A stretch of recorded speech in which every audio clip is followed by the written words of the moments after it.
Hello friends, आप सबों को राकेश मेंटोर आरएम में स्वागत है, अभिनंदन है। और आप लोग को हम बता दें कि आज बीए इकोनॉमिक्स सेमेस्टर 3 के अंतर्गत सिलेबस के बात करेंगे, पाठ्यक्रम के बात करेंगे, कौन सी बुक खरीदनी चाहिए, कितनी पेपर होती है, ये सब सभी कुछ आप लोग को मिलने वाला है।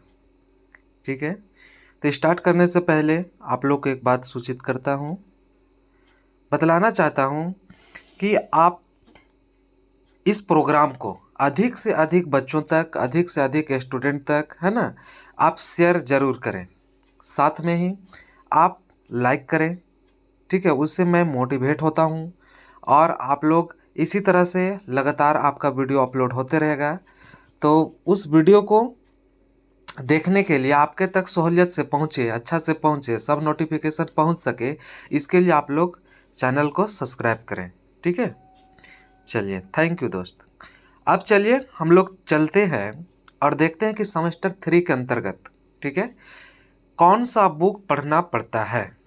तो आप लोग का बीए इकोनॉमिक्स सेमेस्टर 3 का अंतर्गत देखिए, आप लोग स्क्रीन पर देख पा रहे होंगे, ये आप लोग का बुक है। ठीक है, ये आप लोग का बुक है। ठीक है,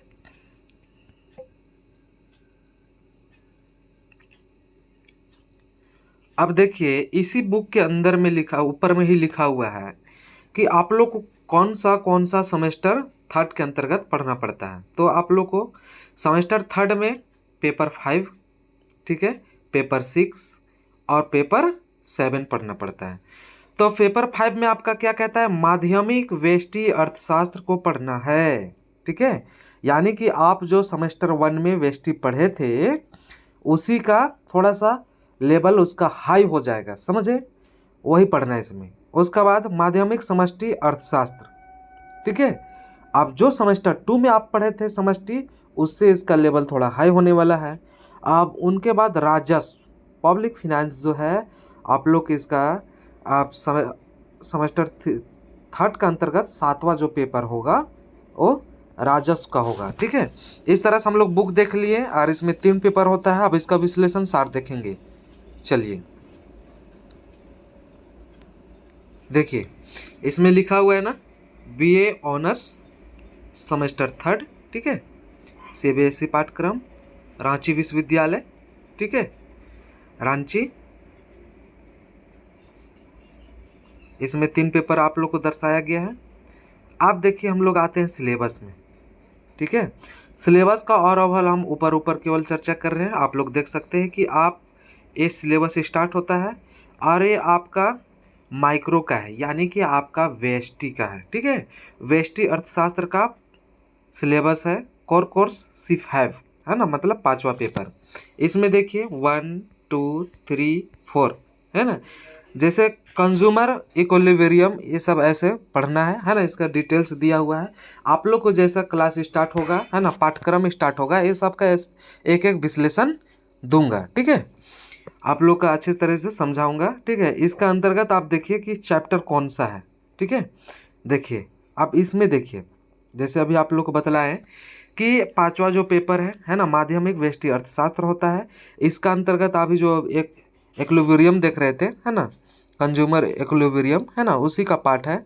तो देखिए, उपयोगिता पढ़ना है, प्रतिस्थापन प्रभाव पढ़ना है, उपभोक्ता की बचत पढ़ना है। ठीक है, और कौन सा अर्थशास्त्री का पढ़ना है, जो बगल में आपको ऐड किया गया है। ठीक है, उसी तरह से उत्पादन फलन है, उसके बाद परिवर्तन अनुपातों का नियम है, उसके बाद सम उत्पाद वक्र है ना, पैमाने का प्रतिफल है, उनके बाद लागतों की अवधारणाएं तथा लागत वक्र है। ठीक है, उनके बाद अब फर्म का संतुलन या साम्य है।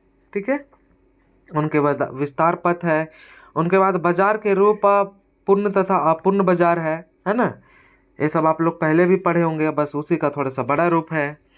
अब देखिए, पूर्ण प्रतियोगिता में फर्म का संतुलन की बात किया जाता है। ठीक है, एक अधिकार की बात किया जाता है ना, कीमत विभेदीकरण की बात किया जाता है ना, आपका एक अधिकार शक्ति की माप की बात किया जाता है, एक अधिकृत प्रतियोगिता की बात किया जाता है, अल्प अधिकार एवं द्वि अधिकार की बात किया जाता है। समझ गए, इस तरह से आप लोग का अगला चैप्टर आता है आपका वितरण का सीमांत, उत्पादकता सिद्धांत का योगशीलता की समस्या है ना, ये आपका लगान फिर आता है, फिर आपका ब्याज आता है, ठीक है। आपका कैंसीय और प्रतिष्ठित है ना, क्लासिकल और एंड कैंसियन आपका सिद्धांत पढ़ना है, थ्योरीज पढ़ना है, ठीक है। आपका फिर लाभ आता है, समझ गए। तो इस तरह से एक ही चैप्टर है आप लोग का बुक में, है ना, और ये आपका पेपर 5th का है। अब हम लोग चलेंगे 6 में। 6 में क्या है, 6 का जो आपका 6 के अंतर्गत समष्टि अर्थशास्त्र पढ़ना है। इसमें जैसे बताया जा रहा है, से का बाजार नियम पढ़ना है ना, कौन सा, रोजगार का प्रतिष्ठित सिद्धांत, है ना। तो कहता है क्लासिकल थ्योरी ऑफ एम्प्लॉयमेंट का आपका, इसमें आपका खास तौर पर आपका से अर्थशास्त्री है, उसका थॉट पढ़ना है। अगला कहता है किन्स का रोजगार सिद्धांत देखना है, उसके बाद उपभोग बलन देखना है, फिर इन्वेस्ट देखना है ना, निवेश देखना है। उनके बाद आपका देखना क्या है कि आपको बंद अर्थव्यवस्था में राष्ट्रीय आय का निर्धारण कैसे होता है, ठीक है। केंद्रीय तथा प्रतिष्ठित मॉडल क्या है, ISLM मॉडल क्या है, मोस्ट इंपॉर्टेंट है सब टॉपिक। बेरोजगारी क्या है, आपका बेरोजगारी तथा मुद्रा सरकार की प्रसार की व्याख्या देखना है, जिसमें आपका फिलिप्स वक्र है, समझ गए। तो इन सब बातों को ध्यान रखना है। और ये देखिए आप लोग का भी सिलेबस आपका जो 6 पेपर का देख रहे थे पूरा विवरण, उसी का ये सिलेबस है। इसको आप लोग स्क्रीनशॉट ले सकते हैं, देख सकते हैं, ठीक है, समझ सकते हैं। उनके बाद जैसे क्लास स्टार्ट होगा फिर स्टार्टिंग सब तक चला जाएगा, समझ गए आप। उसी का तरह आपका कोर आपका क्या है, कोर्स C7 यानी कि पब्लिक फाइनेंस, है ना, राजस्व, जो हम लोग देखे थे कि पेपर आपका 7 जो है ना, इसमें भी आपका सिलेबस को आपका 5 भागों में बांटा गया है, समझ गए। 5 भागों में है, इसमें टैक्स वगैरह, GST, बैट सभी कुछ है ना। आप फाइनेंस भी है ना, आपका इंडियन फाइनेंस भी है, सभी को लिया गया है। अब इसका अंतर्गत देखिए कि आप लोग को क्या देखना है कि पेपर 7 के अंतर्गत है ना, राजस्व पेपर का नाम है, ठीक है। इसमें देखना है आपका आप लोग राजस्व क्या है ना, राजस्व क्या है, अर्थ, उसका क्षेत्र, कितने दायरे क्षेत्र में बढ़ा हुआ है, निजी क्षेत्र वित्तीय हम लोग वित्त में अंतर क्या क्या है, मतलब एक क्या कह सकते हैं, सार्वजनिक वित्त है ना और निजी वित्त, दोनों का बीच फर्क क्या है, आपको इंट्रोडक्शन चैप्टर में ही देखना है, ठीक है। उसी तरह से सार्वजनिक है, लोक है ना, सार्वजनिक लोक एक ही हुआ, है ना। वस्तुएं बनाम आपका निजी वस्तुएं, कह सकते हैं कि सार्वजनिक वस्तुएं और निजी वस्तुओं में क्या अंतर है, क्या क्या फर्क है, क्या कार्य है, कैसे अंतर किया जा सकता है, इसका कार्य क्षेत्र क्या है, ठीक है। उसी तरह से अधिकतम सामाजिक लाभ का सिद्धांत क्या है ना, बाजार की विफलता क्या है, अर्थव्यवस्था में सरकार की भूमिका क्या है, समझ गए।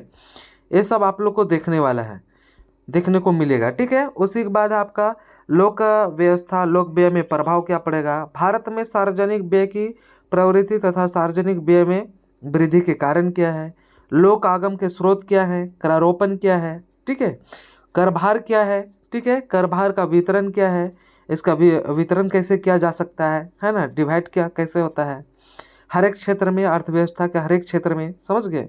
उनके योग्यता, कर दे क्षमता, है ना, उसका लाभ के आधार पर होता है, किसके आधार पर होता है, वो सब देखने वाले हैं। कराघात यानी कर का दबाव, करापात यानी कर के भार, ये भी देखना है। करदान क्षमता, उसका कैपेसिटी क्या है, ठीक है। उनके बाद करारोपण के प्रभाव, ये सब भी आप लोग को देखने को मिलेगा, समझ गए। अब उनके बाद बता रहे हैं कि अच्छी कर प्रणाली के गुण क्या हैं। उनके बाद भारत में केंद्रीय एवं राज्य सरकारों के कर आगम की प्रमुख प्रवृत्तियां क्या है, ठीक है। वस्तु माल और सेवा कर GST क्या है, ठीक है। मूल्य वर्धित कर क्या है, लोक ऋण के स्रोत क्या है, लोक ऋण के प्रभाव क्या है, ठीक है।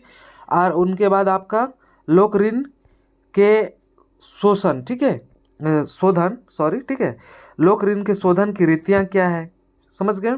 उनके बाद आपका लोक या सार्वजनिक बजट क्या है, ठीक है। भारत के केंद्र राज्य वित्त संबंध क्या है, 14वें वित्त आयोग की प्रमुख विशेषताएं तथा 15वें वित्त आयोग का गठन क्या है, समझ गए थे। इस तरह से आप लोग का ऑल ओवर देखा जाए तो तीनों का आप लोग का सिलेबस, तीनों का पाठ्यक्रम, है ना, आपका मतलब चैप्टर बाय चैप्टर कौन सा बुक खरीदना है, कौन सा बुक में ये है, ठीक है।